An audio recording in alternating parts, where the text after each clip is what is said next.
Assalamualaikum warahmatullahi wabarakatuh.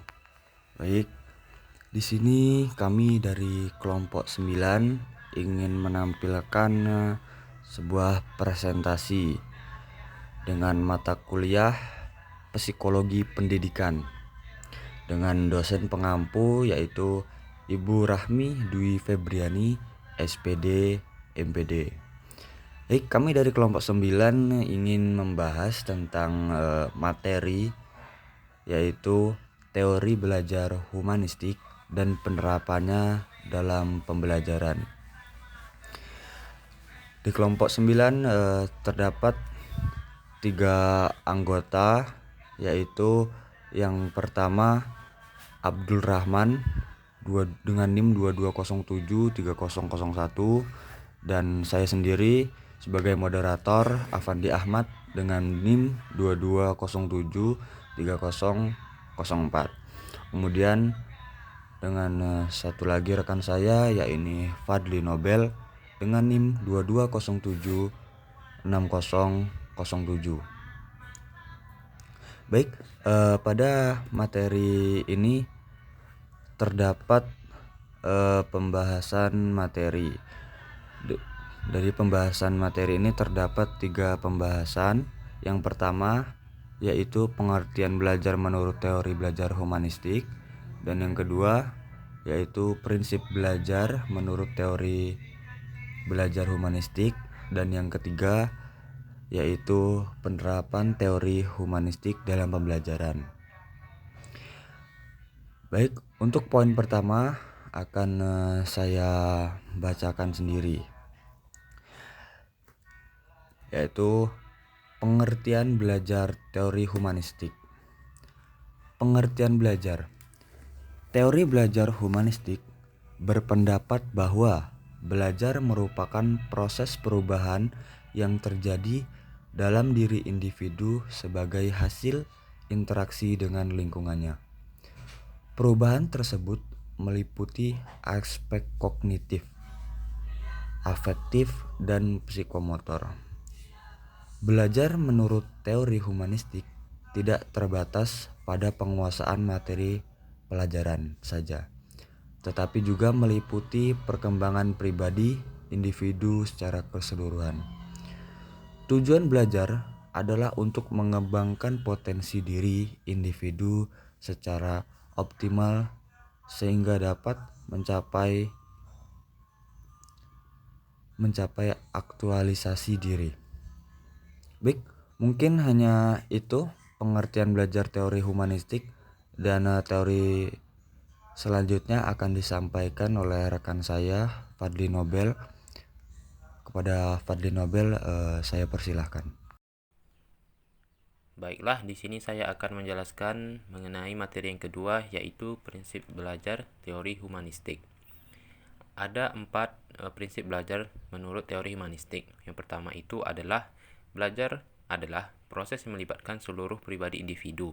Artinya, belajar tidak hanya melibatkan aspek kognitif, tetapi juga aspek afektif dan psikomotor. Lalu ada belajar merupakan proses yang aktif dan bertujuan. Artinya, individu belajar karena memiliki tujuan dan motivasi untuk mencapai tujuan tersebut. Lalu ada belajar merupakan proses yang berlangsung secara alamiah, yang artinya belajar terjadi secara alamiah sesuai dengan kebutuhan dan perkembangan individu. Lalu yang terakhir, belajar merupakan proses yang melibatkan pengalaman, yang artinya pengalaman merupakan sumber belajar yang penting bagi individu. Lalu ada beberapa kekurangan dan kelebihan dalam teori belajar humanistik. Kita akan bahas yaitu kelebihannya terlebih dahulu. Yang pertama, menekankan pentingnya pengembangan potensi diri individu secara optimal. Yang kedua, menciptakan suasana belajar yang menyenangkan dan bermakna bagi individu. Yang ketiga, meningkatkan motivasi belajar individu. Adapun kekurangannya yaitu sulit diukur dan dibuktikan secara ilmiah, memerlukan waktu dan usaha yang lebih banyak untuk diterapkan. Sekian materi yang dapat saya sampaikan. Baik, terima kasih kepada Fadli Nobel atas penyampaiannya. Untuk materi selanjutnya akan disampaikan oleh rekan saya yaitu Abdul Rahman. Kepada Abdul Rahman Saya persilahkan. Baik, di sini saya akan melanjutkan penjelasan dengan materi nomor 3, yaitu penerapan teori humanistik dalam pembelajaran psikologi pendidikan.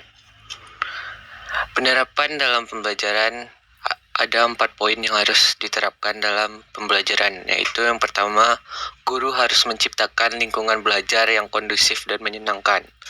Lingkungan belajar yang kondusif akan mendorong individu untuk belajar secara aktif dan bermakna.